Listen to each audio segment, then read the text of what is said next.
मित्रों नमस्कार, मैं R Yadav Ensure civil services में आपका स्वागत करता हूं। मित्रों, विलोम के क्रम में आज देखिए मैंने कुछ इम्पॉर्टेंट शब्द का कलेक्शन किया है। तो उसमें देख लीजिए जो बराबर क्वेश्चन पूछे गए हैं तो उसको ज़रा ध्यान से देख लीजिए आप कि अंतर्मुखी का विलोम बहिर्मुखी होता है। ये बराबर सवाल किया गया है कई बार। और शब्दों के साथ में आप शब्दों की स्पेलिंग पर भी विशेष ध्यान रखिए, क्योंकि आप लोग क्या करते हैं कि ऐसे ही ध्यान में नहीं रहता है और स्पेलिंग गलत करके चले आते हैं। दूसरा देख लीजिए, अंतर्द्वंद का बहिर्द्वंद होता है, अल्पायु का दीर्घायु होता है और स्वल्पायु का चिरायु होता है। ये दोनों शब्द बराबर आयोग पूछता है। तो आप लोग कभी कभी अल्पायु का चिरायु मार देते हैं या स्वल्पायु का दीर्घायु टिक कर देते हैं। तो आप इसको ध्यान में रखेंगे, क्योंकि ये अल्पायु का विलोम होता है दीर्घायु और स्वल्पायु का विलोम चिरायु। देखिए ये भी सवाल बराबर पूछा जाता है, क्योंकि ये कन्फ्यूजन वाला सवाल होता है। जैसे अभिज्ञ दिया गया है, अभिज्ञ का मतलब होता है जानने वाला और अनभिज्ञ का मतलब है जो नहीं जानता।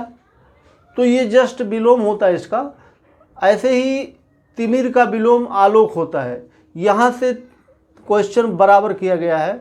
जैसे तिमिर पूछेगा तो तिमिर का विलोम आलोक होता है, आलोक का विलोम अंधकार होता है और अंधकार का विलोम प्रकाश होता है। ठीक, तो आपको ऐसे शब्दों पर विशेष ध्यान रखना चाहिए जो शब्द कन्फ्यूजन वाले हों। दूसरी बात देखिए, आकृष्ट का विलोम विकृष्ट होता है, समास का विलोम व्यास, खंड और अंश होता है। तो ऐसे मैंने बताया था आपसे कि एक शब्द के दो या दो से अधिक विलोम हो सकते हैं, तो उन शब्दों पर विशेष ध्यान रखेंगे आप, क्योंकि कभी कभी आयोग एक विकल्प उसमें से उठा करके देता है तो वो उत्तर सही मान लेता है, और बाकी जैसे यहाँ पर मान लीजिए समास दिया है तो समास का विलोम वो खंड भी दे सकता है, व्यास भी दे सकता है, अंश भी दे सकता है। ठीक। दूसरा, संधि का विलोम विग्रह भी होता है और खंड भी होता है। ठीक, तो ऐसे शब्दों पर आप विशेष तौर पर ध्यान रखेंगे। अगला देख लीजिए आप, कभी पूछ ले वो कि तद्भव का विलोम क्या होता है, तो तद्भव का विलोम तत्सम होता है। ठीक, आप जानते होंगे। अज्ञ का विलोम विज्ञ भी होता है, प्रज्ञ भी होता है। ठीक, तो जो शब्द पूछा जाए उसको आप बिल्कुल ध्यान में रखेंगे। जैसे अज्ञ पूछ लिया, अज्ञ मतलब होता है जो नहीं जानता है, अब विज्ञ का मतलब भी जानने वाला होता है और प्रज्ञ का मतलब भी बुद्धिमान या जानने वाला होता है। ठीक, तो ये दोनों शब्दों में से कभी ए बी करके पूछ सकता है, ए बी दोनों सही है पूछ सकता है, या एक शब्द पूछ सकता है। यहाँ से काफ़ी कन्फ्यूजन होता है, यहाँ से भी सवाल पूछे गए हैं बराबर।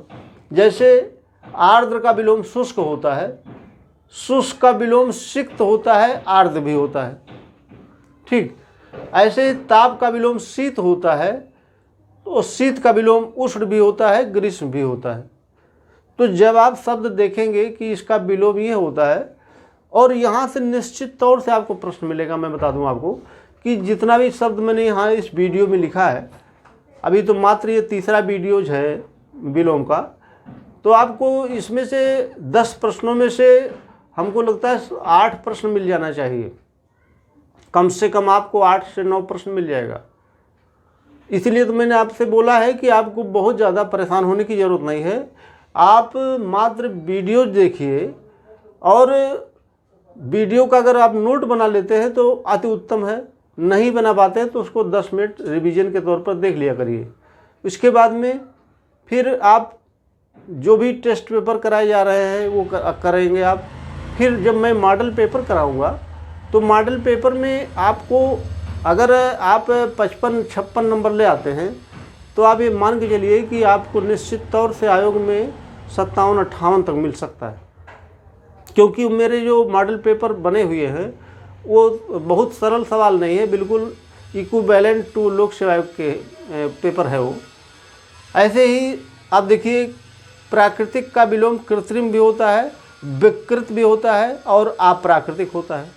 आपने क्या किया, आपने एक शब्द याद कर लिया, प्राकृतिक का विलोम कृत्रिम। जब विकृत आ गया तो आप सोचेंगे कि ये तो गलत है, या अप्राकृतिक आ सकता है, या कहिए तो तीनों शब्द दे दे, विकल्प में तीनों शब्द दे दे और फिर चौथा विकल्प दे दे उपयुक्त तीनों, तो डी वाला ऑप्शन उपयुक्त तीनों सही हो जाएगा। ठीक है। तो ऐसे सवालों पर मैंने बताया है आपसे कि विशेष ध्यान रखेंगे आप। इसके बाद देखिए आधार का 2 विलोम होता है, एक तो आधेय होता है, एक लंब भी होता है, ठीक। तो ऐसे शब्द पर ध्यान रखना है। आद्य का अंत्य होता है, शब्द पर ध्यान रखेंगे आप। अगर आद्य लिखा होता तब अंत होता, अगर आद्य लिखा है तो अंत्य होगा, ठीक। ऐसे देखिए आधुनिक का विलोम प्राचीन होता है, लेकिन अब प्राचीन का विलोम आधुनिक नहीं होगा, फिर प्राचीन का विलोम अर्वाचीन हो जाएगा। इसके बाद में उद्यमी का विलोम निरुद्यम होता है। फिर उत्साह का विलोम देखिए मैंने यहाँ पर 2 लिखा है, निरुत्साह भी लिखा है, अनुत्साह भी लिखा है। तो जब आपको ऐसे शब्द मिलते हैं तो वहाँ पर आप थोड़ा सा रुक करके ध्यान से देख लीजिए कि क्या शब्द है, तब उत्तर दीजिए। तो देखिए दोनों शब्द सही हैं। कोलाहल का नीरवता भी होता है, शांति भी होता है। अब आप सोचेंगे कि कोलाहल का विलोम शांति होता है तो युद्ध का भी विलोम शांति होता है, ठीक है। तो मैंने आपसे बताया है कि कोई शब्द होगा तो उसके 2 या 2 से अधिक विलोम हो सकते हैं, या कोई शब्द विलोम अगर है तो उसके 2-3 शब्द हो सकते हैं ऐसे।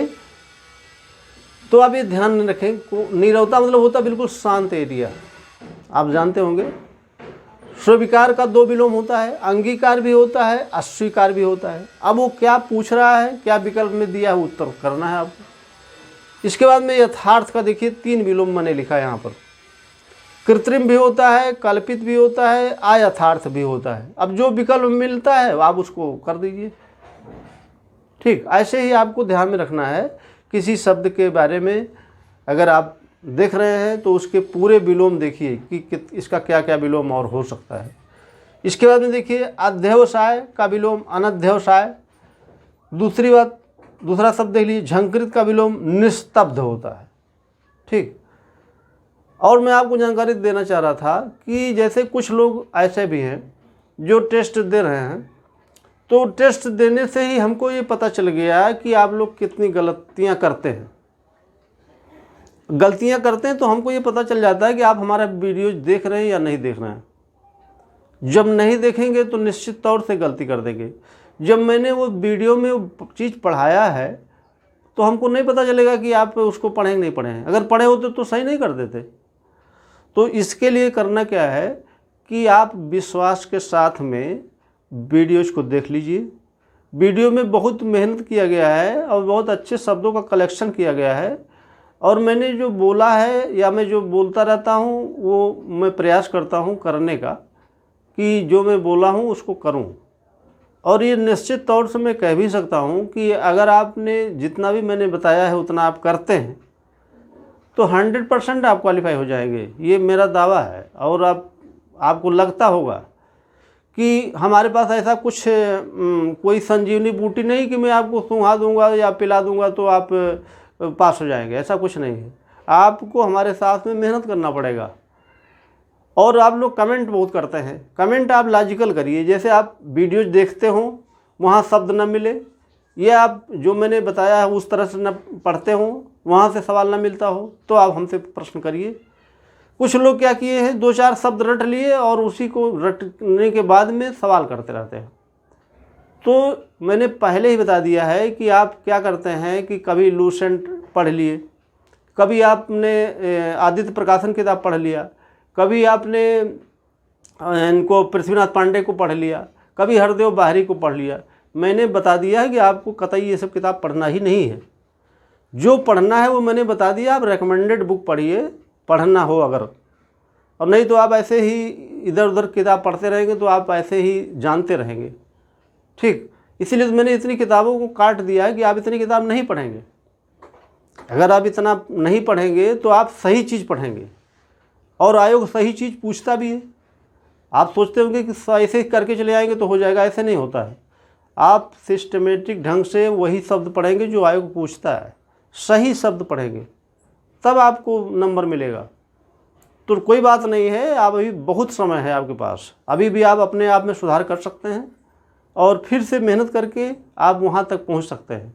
और आप अगर लगे रहेंगे ऐसे तो निश्चित तौर से आप में सुधार भी हो जाएगा और आप उतने नंबर लाने के हकदार भी हो जाएंगे।